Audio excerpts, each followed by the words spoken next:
Okay, I'll start recording now. Okay. My God. Okay, never mind. So this will be in two parts.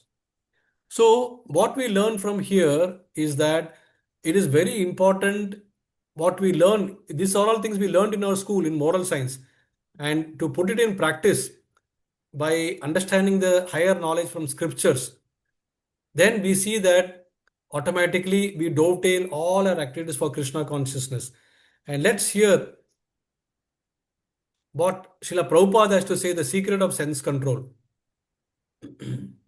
Yeah.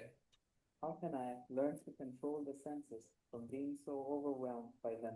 This is very easy. To apply your senses for the service of Krishna, then your senses cannot act independently. That is control. Just like if you absorb your mind in something, you forget everything. Similarly, if you practice how to make yourself Krishna conscious, then automatically the senses and mind becomes control. It is not very difficult. So, very easily, Srila Prabhupada has explained. And so, basically, we have to control the senses by putting it in the service of Krishna. As simple as that. Then we go to the next verse, 2.64. So, now we come to we are addressing the fourth question of Arjuna. Vrajeta Kim. That is, how does he walk or how does he respond or engage his senses? That is we are talking of Sthita-Prajna. So this verse talks about sadhana. So Krishna has answered 3 out of the 4 questions, and now we come to the fourth questions. And so here the verse goes like this: Raga Dvesha Vimuktestu Vishayan Indriyascharan Atma Vasya Vidyetatma Prasadam Adhigachati. What is the translation? The translation is, but a person free from all attachment and aversion. So raga and dvesha. Raga means attachment, dvesha means aversion.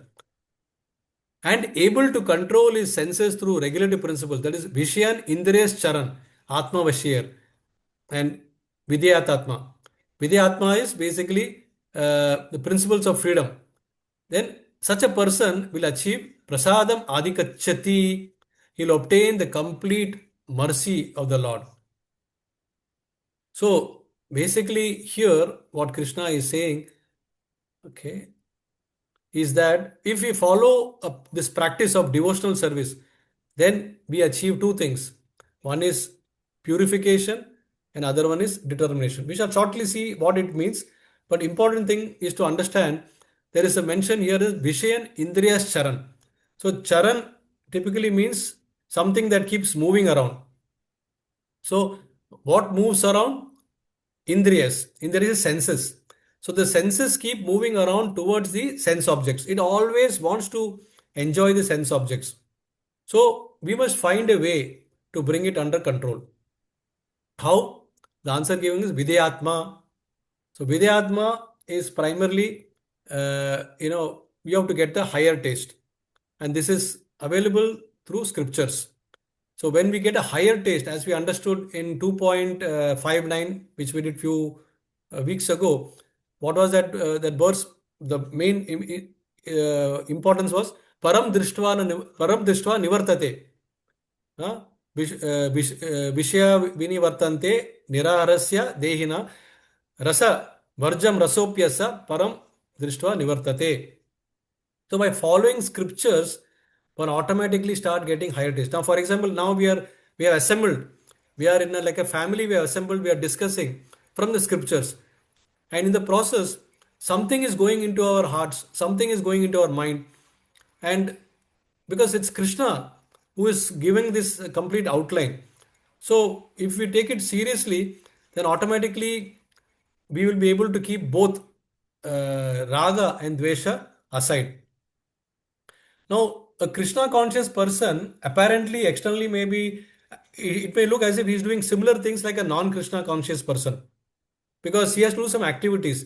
It is not that he's going to leave everything and sit in the Himalayas and do only meditation. No, he has to manage a family, he has to maintain a family, he has to work, but it apparently outwardly he will look like a normal is, but internally his mood will always be how to use all these senses in the service of Krishna or only for the pleasure of Krishna. That is what he will all the time focus upon. So Sthita Pragya's mood is if Krishna wants, and if let's say if Krishna wants and if I don't want to do that activity, but he will still do that activity because Krishna wants. Or vice versa, if Krishna does not want and if he wants, he will not do that activity because Krishna does not want the activity. Hope it is clear. So he will basically do only what Krishna wants and he will not do those things which Krishna does not want. So thus, in short, he acts exactly as per the Krishna's instruction. So why he has to worry then? There's no tension for him. He is not getting dictated by himself. So in such a situation, raga and dvesha both are out of the question. So this is basically a process of sadhana. So sadhana means the process of practicing Krishna consciousness. And when you practice Krishna consciousness, as I said, automatically two things happen. One is self-purification and second thing is determination. These two things develop. And what is self-purification? Self-purification means that the sensual contemplation, we spoke about Dhyayata Vishyan.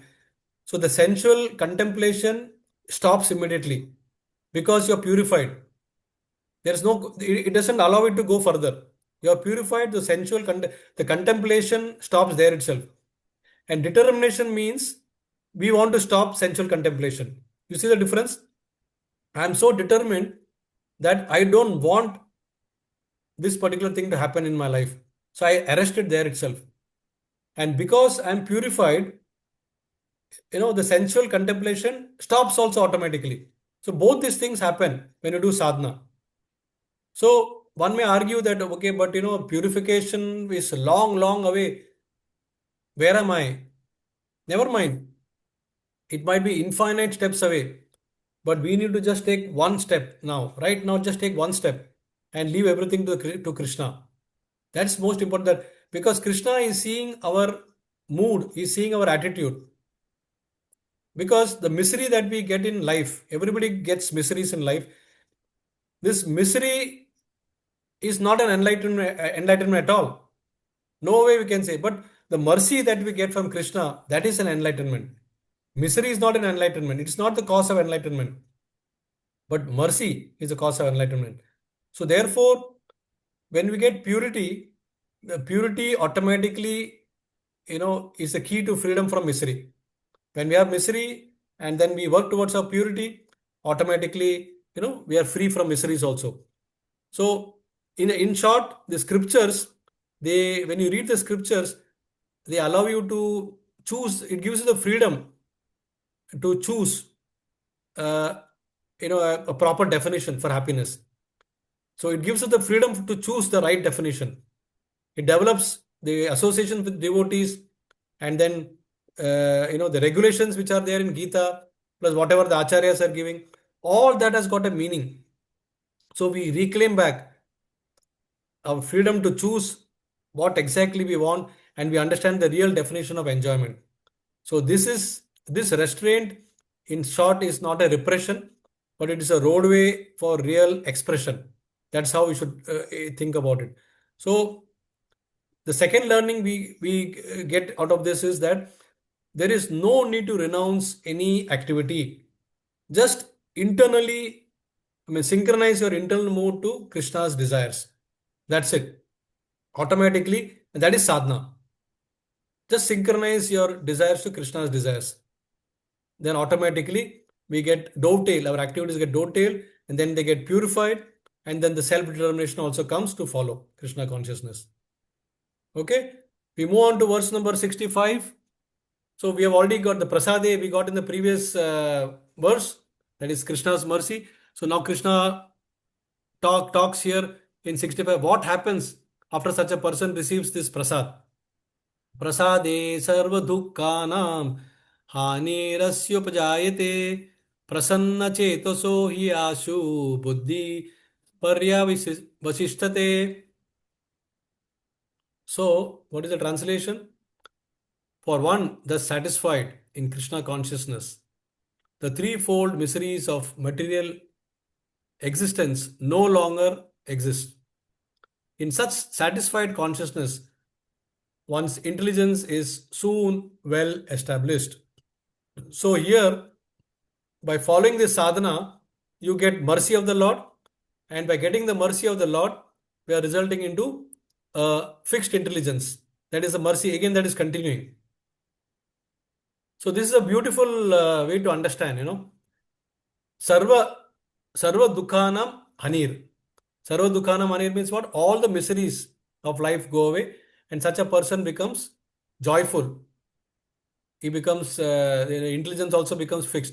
Prasanna Chetaso. So, when we get this mercy, it doesn't mean that the miseries will disappear. The miseries will be there, but we are better equipped to face them. That is what it means when we get the mercy. Because as long as we have got this body, we have got prarabdha from the previous lives, the previous sins that we have committed. So miseries will be there, but we are better situated to face them. Our intelligence, understands better how to tolerate in such situations when we get miseries. And we all try to, prasanna chetoso. So we try to get happiness in whatever situation, whenever it is available. And the real key for satisfaction is not big homes or top qualification, big fan following, name, fame, hefty bank balance, or material fulfillment, intelligence. No, that is not the real key for satisfaction. Because after getting all this also, one may feel hollow internally within the heart. So we find it difficult at that situation to control our senses. So when we follow bhakti, however, then automatically what happens? Hare Nama, Hare Nama, Hare Nama eva kevalam. Kalo nasti eva nasti eva nasti gati ranyata. In this age, there is no other way, there is no other way except Hari's name.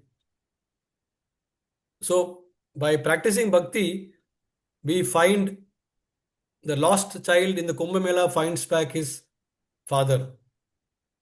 He gets connected to Krishna by a common person who finds us and then he connects us to Father. So here the Guru, Krishna's representative in the form of Guru comes.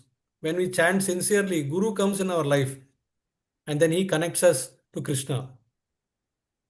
And he gives us the instruction. He removes all the miseries of our life. As you can see in this slide, there is a photo of Vyasadev. Why I have shown Vyasadev? See, Vyasadev is the literary incarnation of the Lord.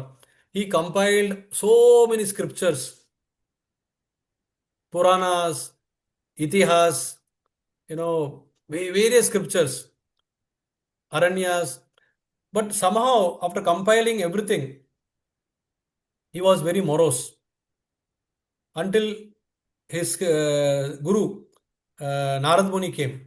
So Narad Muni came and he identified and he chastised him. You know why you are morose?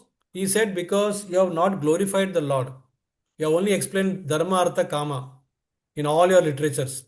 In all the compilations that you have made, you have not given any hint about the Lord, how to get liberation by associating with the Lord. You have not appreciated the glories of the Lord. You have not glorified the Lord.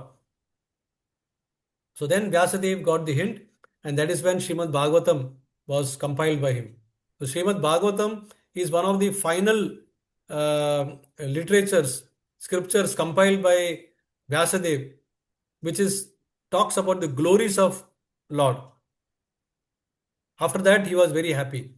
So therefore, dear devotees, by deploying the intelligence in the service of the Lord, in the glorification of the Lord, automatically one finds that the intelligence becomes fixed.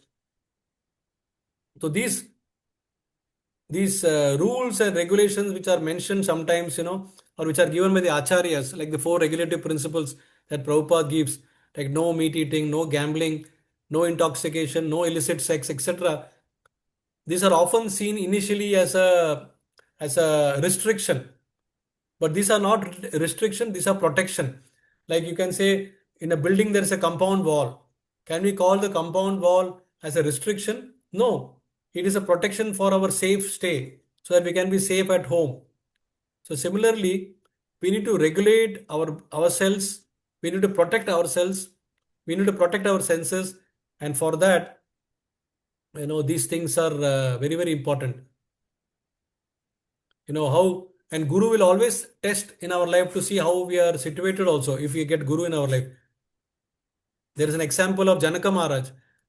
Janaka Maharaj was so much attached to his Guru, Astavakra, that once his Guru wanted to test him because Janaka Maharaj, being the king of Mother Sita, was very opulent. He's king of Mithila. So one day he deputed one soldier to test him. The soldier came running to Janaka Maharaj and he said, "Oh, my dear king, your entire kingdom is on fire." So everybody around Janaka Maharaj was astonished to see that he was completely unmoved. Yeah, because he said that I have nothing to lose because I have got my Guru in front of me and that is the goal of my life. He is a representative of God Himself. So when God Himself is coming in the form of Guru, then why I should worry about even my kingdom, which I am going to leave anyway one day. So then Astavakra Guru understood that he has passed the test, and all the disciples were astonished that the king was so detached, and he demonstrated the quality of equanimity. So it is all possible. And because this is the key for our satisfaction, we are all trying for satisfaction and we are not finding it. If there is no satisfaction, there is no happiness because we are knocking the wrong doors.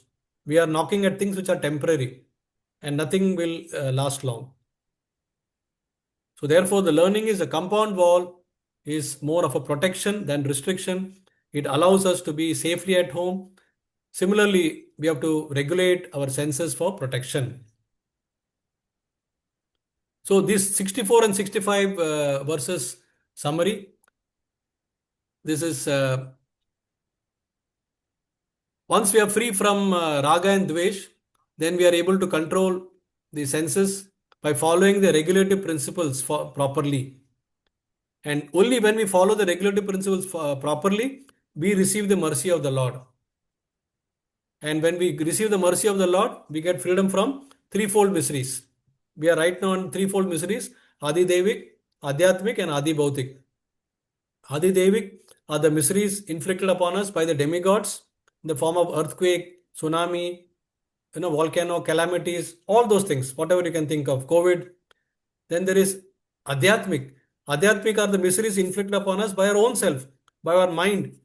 The mind tricks us and it makes you mad. Then Adi Bhautik, the miseries inflicted upon you by others.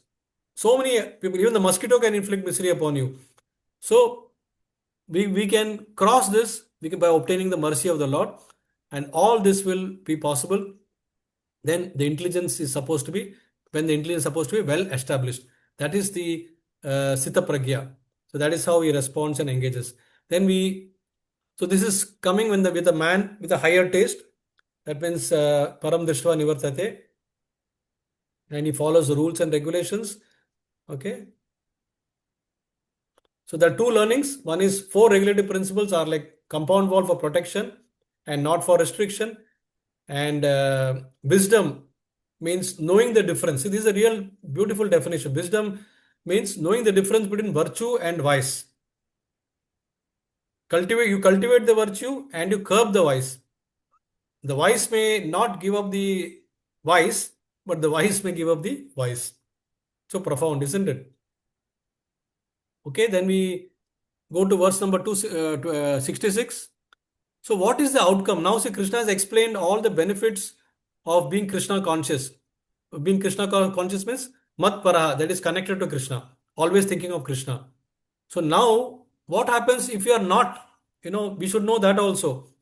So that is nasti buddhi ayuktasya na cha yuktasya bhavana न च भावयतः शान्तिर् अशन्तस्य कुत सुखम्. Where is the happiness? So this is basically another verse that calls for secret for happiness. So such a person will never find happiness. Who? A person who is not situated in Krishna conscious or not connected, then there is no possibility of peace. So ayuktasya. So yuktasya is connected, ayuktasya is opposite. When it's not connected, what happens? Four things. Na asti buddhir. That means he will not have a good intelligence or transcendental intelligence. Then na na bhavana. Na bhavana means no steady mind. So that means if you don't have, if you having ayuktasya, then no, na bhavana. Na bhavana means there is no steady mind. Your mind is also disturbed. You cannot focus. And in such a situation, what happens? Na bhavyataha. That means uh, there is no na bhavyata shantir. That means you will not get peace of mind. Completely no peace of mind. And na ashantasya. That means you will not have happiness. So these are the four things that happens when you are not in Krishna conscious. Now in the fifth chapter, we'll study later when we come to fifth chapter, 29th verse. There's a beautiful verse which Srila Prabhupada calls as the peace formula. We should all buy out this verse because this verse is something that is the essence of our lives. Bhoktaram yagyatapasam sarvaloka maheshwaram suhirdam sarvabhutanam nyatvam shantim vrichati. So, Bhoktaram yagyatapasam. That means it's a real peace. Krishna is the supreme. He is the Bhoktaram. He is the beneficiary of all results. Whatever we are doing, we are not the beneficiary. He is the beneficiary. Yagya Tapasam, Sarvaloka Maheshwaram. He is the proprietor, he is the controller of everything. Whatever we see, animate, inanimate, everything. Bhoktaram Ekta Sarvaloka Maheshwaram. Suirdam Sarvabhutanam. And he is the well-wisher. He is the friend of all. So when we know this, when we come to this understanding, Nyatavam Shantim Richati, when we know this, then only we'll get the peace of mind. Shantim. So we have to, so primarily we should understand that this disturbance, whatever is happening in our life, is because of lack of proper goal. We saw some sessions back. I showed a video, and also Shyam Sundar Prabhu also showed the same video where the rat race. We saw the video. What is that? Work hard, work hard, work hard, work hard. Eat more, eat more, eat more. Earn more, earn more, earn more. So work hard, earn more. We keep on running, running, running, and then buy more, earn more, buy more, earn more, buy more. It is a never-ending race, rat race. So why do we want to get into this and then we don't get inner peace? Ultimately, a wise person understands that this is not this futile. At some stage, we understand it's futile. By then, it is too late in our life. So we should understand the key principle is to establish sambandha with Krishna, relationship Krishna, and that should be the goal. And not to establish a high living standards, clean. But all that will count to nothing. Because we generally feel, general concept is that fulfilling all our material desires will keep us happy. But does it happen? Is there anybody who can say that it has happened in my life? No, at least I can say clearly. I've tried to achieve something, but I've never been happy. At some stage, there's a frustration because material desires cannot be fulfilled. They are insatiable and they go on multiple, innumerable. You know. So therefore, Krishna says that this material world is dukkhalayam ashashvatam. Dukkhalayam ashashvatam is basically dukkhalayam. It's a place of miseries, and ashashvatam, it's a temporary place. So what is the point in putting in efforts there? So the translation is one who is not connected with Supreme Krishna can have neither transcendental intelligence nor have a steady mind, without which there is no possibility of peace. Then how can there be happiness without peace? So therefore, if we are not connected with Krishna, our intelligence is never fixed. And if our intelligence is not fixed, then our mind is not steady. And if our mind is not steady, we are not peaceful. And if we are not peaceful, we are not happy. So, what is the point? I mean, we are doing so many things in life. If we are not happy, there's no inner fulfillment, then there's no point. On the other hand, devote on somebody who is permanent, and Krishna says, Sarvasya Chaham Ridhi Sannivishto. I am there inside everyone's heart. So, since he is there in our heart, we should try to realize that by uh, fulfilling his desires, and that gives us complete satisfaction, lasting peace. So, lasting peace comes only when we connect holistically with the absolute truth. Otherwise, there is temporary peace only, there is no lasting peace. Finally, second last verse. Indriyani charatam yanmano anuvidiyate tadasya harati prajnam vayurnavam ivambasi. Beautiful verse. So here there is a good analogy Krishna is giving where he says how the mind drags away the intelligence. The example given is Vayur Navam Ivambasi. That means when you are going in a boat, this boat is supposed to guide us in the right direction. But because of the strong winds, what happens? The strong wind sweeps away the boat on the water. The analogy is beautiful. Just like the roaming senses, one of the roaming senses. So, Indriyani hi charatam. So, I said before we have got 10 roaming senses, right? 5 knowledge acquiring senses, 5 working senses. So, even if one of the 10 senses, is roaming around, then it can drag the mind, just like the strong wind takes away the boat from its direction. And along with it, it will drag away the man's intelligence also. That is what Krishna is saying. So, for a person who is not fixed in intelligence, who is not fixed in Krishna consciousness, tadasya harati prajnam, the mind is dragged away, and along with it, it drags away the intelligence also like a boat. So, it's a beautiful example that is given here. So, I was thinking what could be the real analogy for us to connect.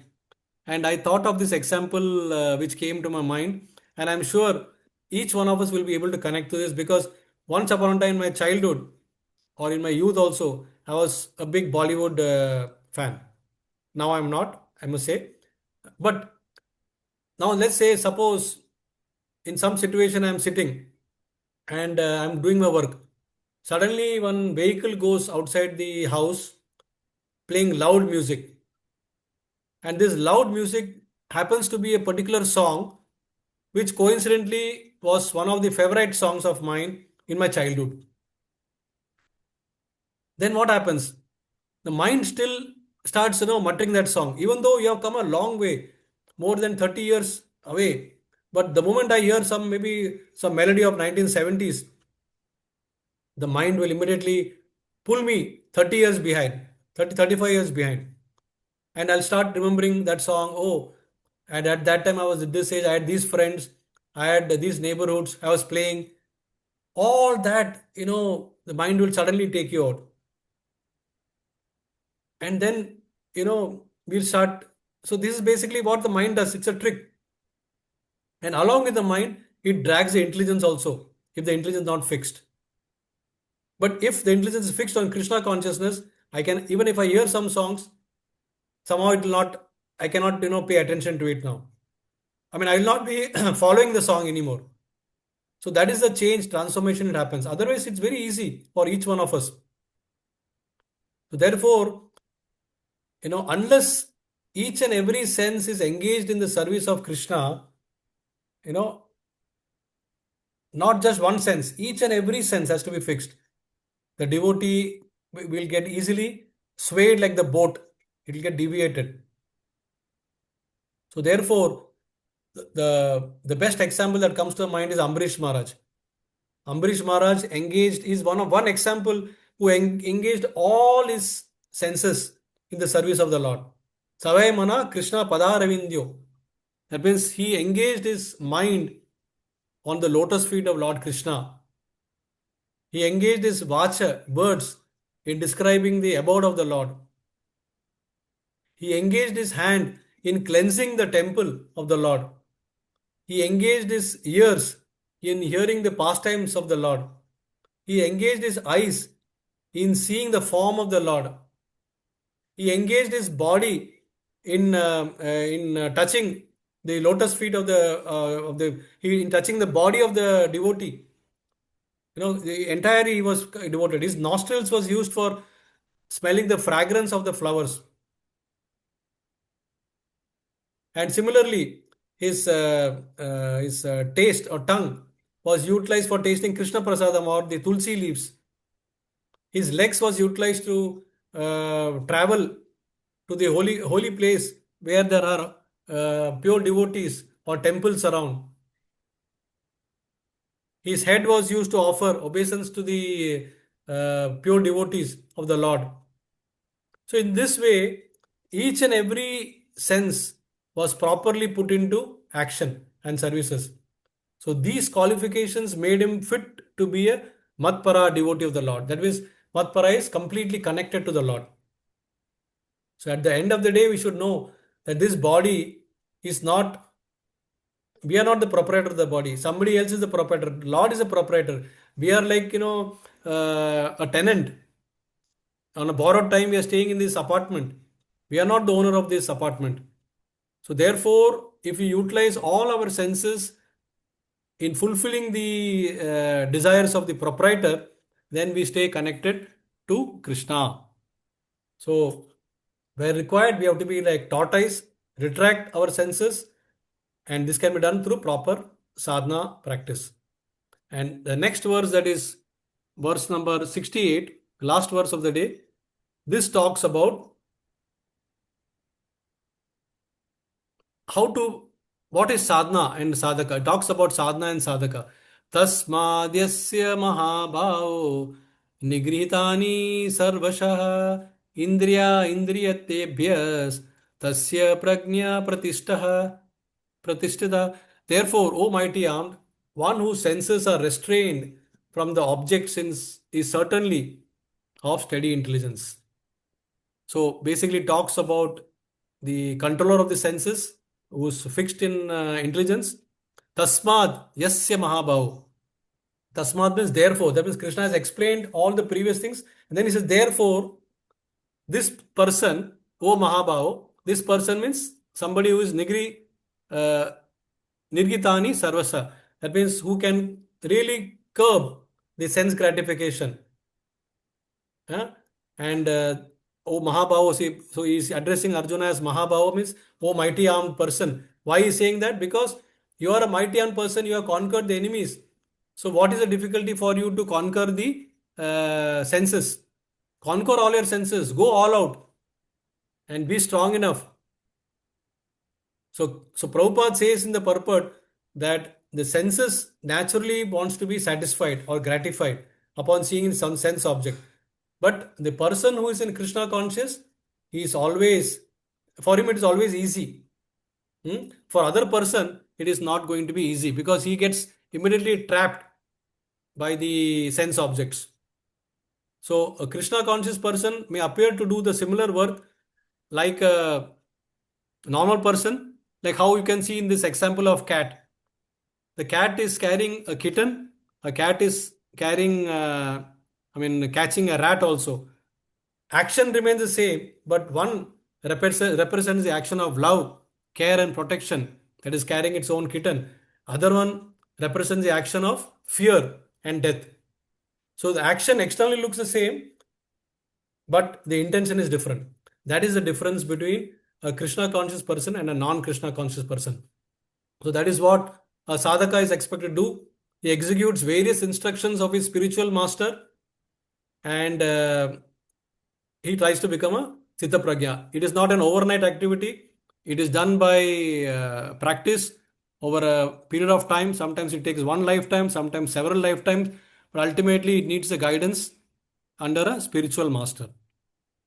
He puts in a lot of efforts. He gets up early in the morning, 4 a.m., does chanting, reads in the Brahma Muhurta. He does the chanting meditation. he does all the reading, and then he goes for his normal activities also. Okay, so this is how we should understand the difference between a materialistic person and a spiritualist person. So I'm remembering a famous quote of His Holiness Radhanath Swami Maharaj, where he says that we must live in this world, but we must not be, we must live in this world, but not for the world. Just give me one moment. I'll just bring the charger and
yeah, the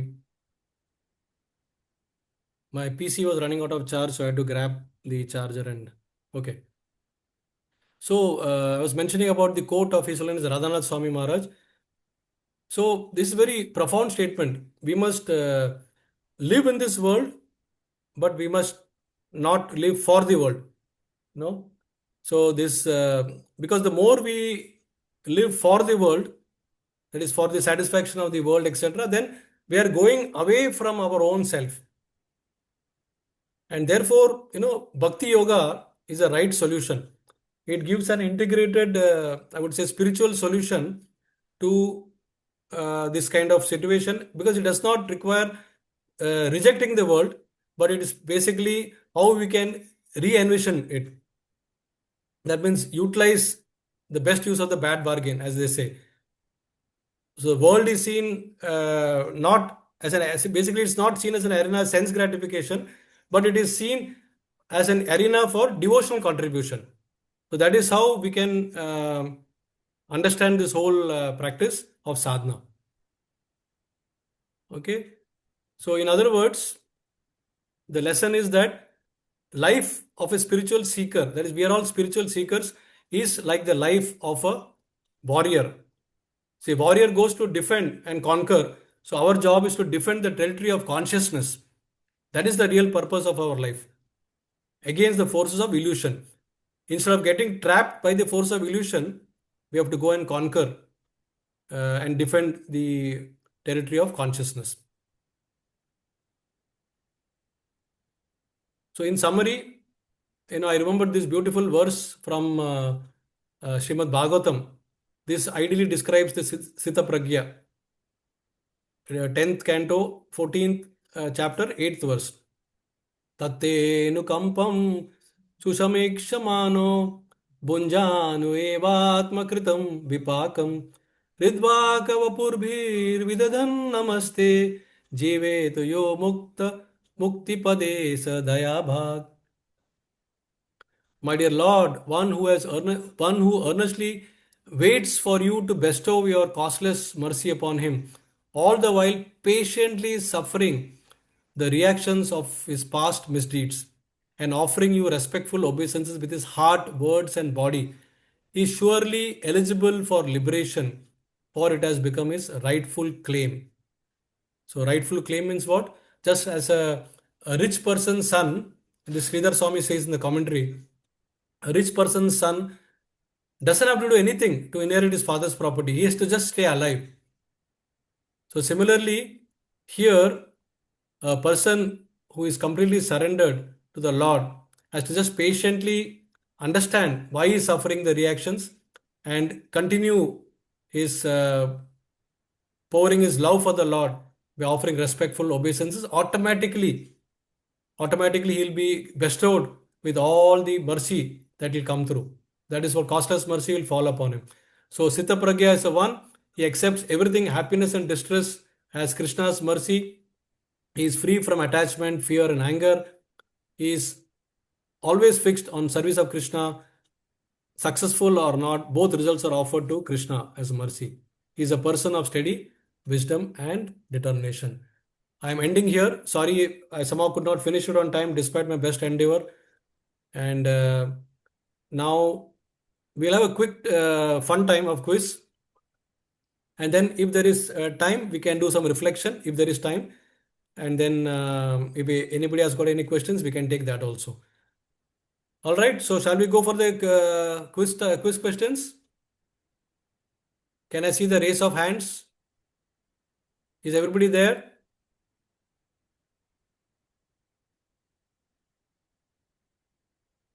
Yes. Okay. Right. I can only see one or two hands. Okay. Priya Sandeep also has mentioned. Fine. Okay. The first question coming up on the screen now. It's all very simple question. I think one should easily get correct answer here. So the first question. The cause of fall down in the flow chart was one, cake, two, the eyes or the sight, C, contemplation, D, anger, and E, all of the above. Who wants to answer this? Srinidhi went first, Saptadeep followed. Okay. So over to you, Srinidhi.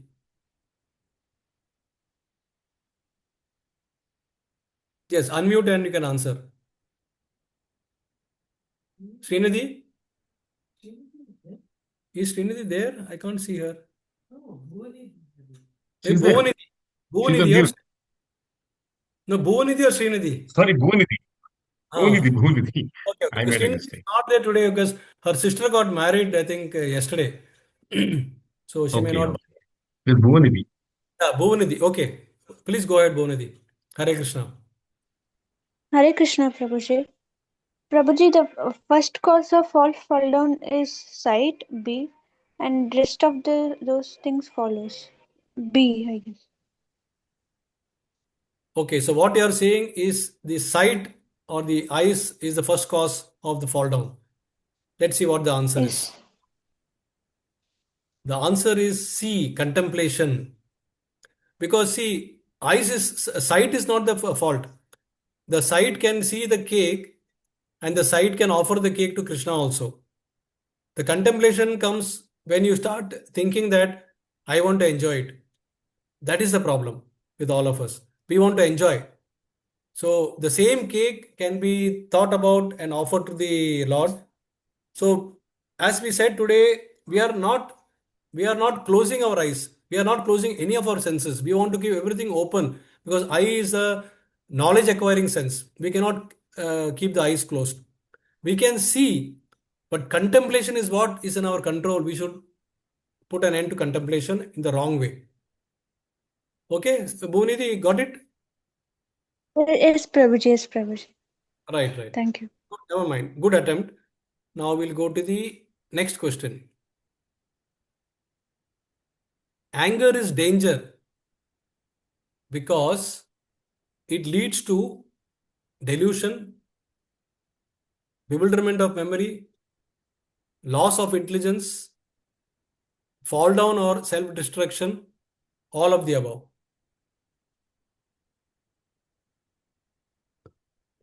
Who raised first, Prabhu? Is it Anusha or Saptadeep? Tie between the two, Prabhuji. Okay, let's give Saptadeep because he had raised previous question also. Yes, yes. Yes, Saptadeep, go ahead.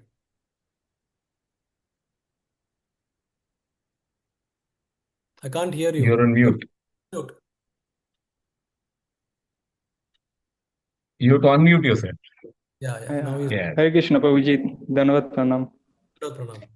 Yeah. It's E, all of the above. Okay, let me see what is the right answer. Yes, it is the right answer. So you get 50 marks. Very nice. Keep it up. Thank you. Hare Krishna. Okay, now let's go to the third question. According to Srila Prabhupada, there is a video that we heard. Senses can be controlled by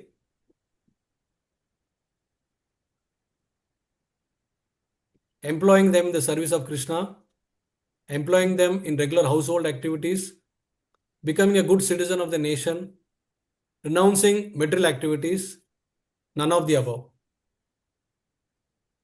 Okay, let's I give this. saw Ramesh, Bhuvanidhi, Saptadeep. Yeah. So let's give this to Ramesh ji because others have already answered. Ramesh ji, please go ahead. Hare Krishna Prabhuji. Thanks. Answer is A, employing them in the services of Krishna. Very good. So let's see, answer is correct. Very nice. 50 points for you also. Perfect. Very perfect. Very good. Question number 4 coming up. A person not connected to Krishna will have no transcendental intelligence but will have a steady mind. Will have transcendental intelligence but no steady mind. Have transcendental intelligence and steady mind. Neither transcendental intelligence nor steady mind. No peace, no happiness. None of the next is none of the above. Okay, what is the answer? Bhuvanidhi first, Saptadeep next, Anusha third. Okay, let's give who else has raised hand? Somebody else. Okay, let's give this You can to. give it to Anusha or Priya because they are not answered. Okay, let's give it to Anusha this time.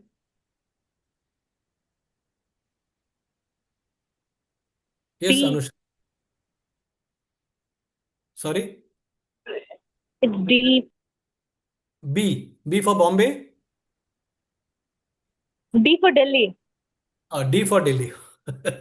Okay, right. And the answer is D. Very good. 50 points for you. Very good. Now we come to the last question of the day. In the example of boat and wind in the stormy ocean, the boat is compared to mind, intelligence, senses, body,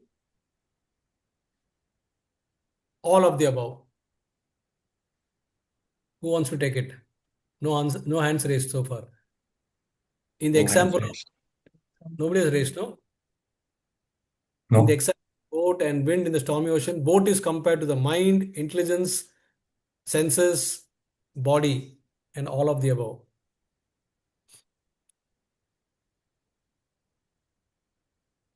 No one wants to answer this? हाँ, wrong answer का -50 जाएगा. Saptadeep is now raised. It needs a brave person. Okay, who else? Second, somebody raised in between, but went down quickly. Saptadeep first, Priya next. Okay, let's give it to Priya because she raised last time also, and Saptadeep has already answered once. Yes, Priya, please go ahead. Hare Krishna. Hare The Krishna, Priya. answer is C. Answer is C, senses. Senses, you're sure? Yes. Okay, so Let me see. The answer is actually B, intelligence. You remember I had showed one slide in that boat in which the boat is like compared to an intelligence which is supposed to take you to the goal, and the senses were compared to the wind, because the wind was blowing away the mind, and then automatically along with the mind the intelligence also was going. So I'm sorry, Priya. The correct answer is the boat is compared to the intelligence. Okay? All right? Yes. Okay, okay. Never mind. Okay. So anybody wants to throw a quick reflection upon what he or she gathered from today?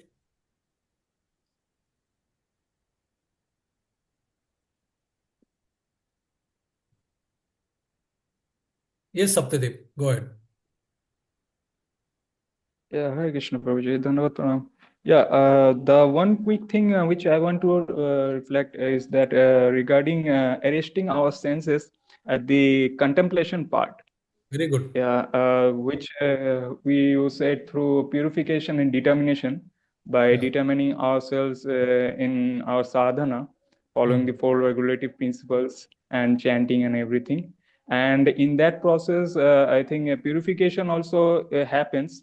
And this purification also helps us in arresting our senses and along with our determination. So that is the main key learning thing which I've learned, and yeah, that's what I want to say. Yeah, thank you. Very good. Hare Krishna. It's a very important learning you have said. Contemplation, arresting at the contemplation state is the most important point as far as the cycle of fall down is concerned. And it's very practical and scientific for us to follow also. Very good. Okay, Sunita Sriram, she has raised her hand. Hare Krishna, Sunita, welcome. Please go ahead. Please Hare come on Krishna. camera if possible. I'm unable to come on camera because I'm outside, so pardon me Okay, for okay. that. No But I wanted to have a quick, I was so enchanted by the session with regard to the anecdotes. So I think any learning with anecdotes and also the possibility of, metaphorically, how you can convey a lot of meaning in depth is what I think was the highlight of the session. So I just wanted to share that that the learning becomes more profound when we are able to connect, like be it the cake example or be it uh, uh, the the possibility of the intelligence being the boat. So all of that is giving a lot of metaphorical learning. So I'm really truly thankful for this kind of learning. Thank you so much. Thanks, Sunita. All this is because of the purports that Srila Prabhupada has given in Bhagavad Gita. So that's the beauty of Bhagavad Gita as it is of Srila Prabhupada. There is a verse, there's a translation, and then there is a purport. So the purport is very, very practical. He gives us, real-time analogy examples and all that. So all that we do is just put that into pictorial representation so that it becomes more easy to absorb it. Thank you so much. A very good point. From learning point of view, I think it remains. One can retain it for a longer time. These kind of examples. Very good. Absolutely, very true. And also the boat example is given by Krishna himself. This boat example is given by Krishna. All right. Okay. So, I mean, the credit is to convey it, right, in the right channel. So, I think what Lord wants to convey is through these messengers. And so, I think I should give credit to the messengers right now. Thank you. Thank you very much. Well taken. And the cake, of course, was my practical realization. I was thinking what best could be the cake came into my mind, and I could just put those pictures there with the icing and all that. Just a quick thinking, about the cake. So there is a psychological aspect to it, which we as teachers have been telling this. So we leave a cake in the middle of the classroom, and there is a learning out of it, like different types of reactions of the children. Do they wait for the instructions? Do they come and grab, or do they, ask each other like who to whom is the cake supposed to be given? So there is a psychological relationship that I was just thinking about when this cake example came up. So truly nice. Thank you so much. Yes. Okay, very good, very good. Thanks for bringing this up, and good to know how the young minds think also when they see this cake in the classroom. Very good. All right. Anyone else for one last reflection? We are running out of time.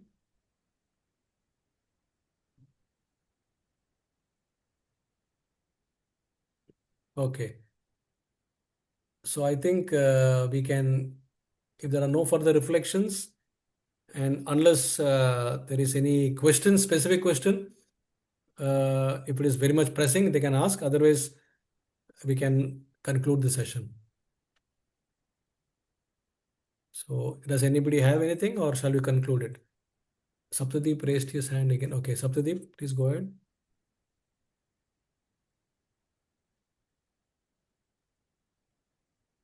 Oh, was it? Yeah, Hare Krishna Prabhuji.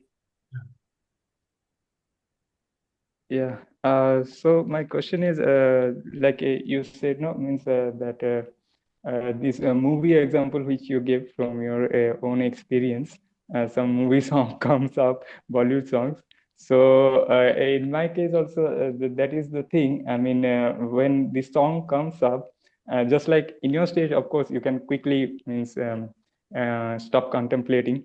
So what I do, I mean, just like the lyrics, if somehow if it reaches through our senses in our mind, tum kaha ho, and this song is like that, we have heard a little bit. So instead of contemplating, if I do means like think that Krishna is singing, or Srimati Radharani is singing for Krishna this song a little bit, is this the correct way? I mean, can we do that and then quickly forget it? No, no, no. See, we should never think of a Bollywood song and then think that this is for Krishna and Radha. That is, it's a polluted, in one sense, it is a polluted Yeah. sense. Because one is lusty, one is purity. So one cannot mix up the two. Yeah. Even though the words Yeah. might that, but we should never do that. And in fact, there are many gurus who even oppose singing the Hare Krishna Dun in a Bollywood flick, song. That's Yeah. it may fit in a particular this, but it is not, because what happens is you're trying to internally satisfy your senses of that tune. Okay, and then so that I'm singing. So, but in the initial stage, just to get into the mood, it's okay. But as we progress, we realize that it's not. Prabhupada always mentioned simple tune, simple don't no need for like bongo and all those things. Sometimes simple instruments. Classical. Yeah. It's enough. Yeah. I always means it was a doubt of mine. I means I thought that it may be not right. I always felt that.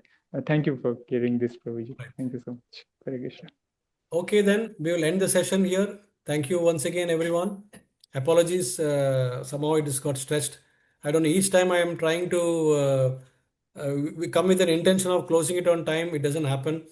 Maybe the explanations for every verse that we are going through, because sometimes I feel unfulfilled if the explanation is not given a full justice to that verse, Therefore, it is going beyond time.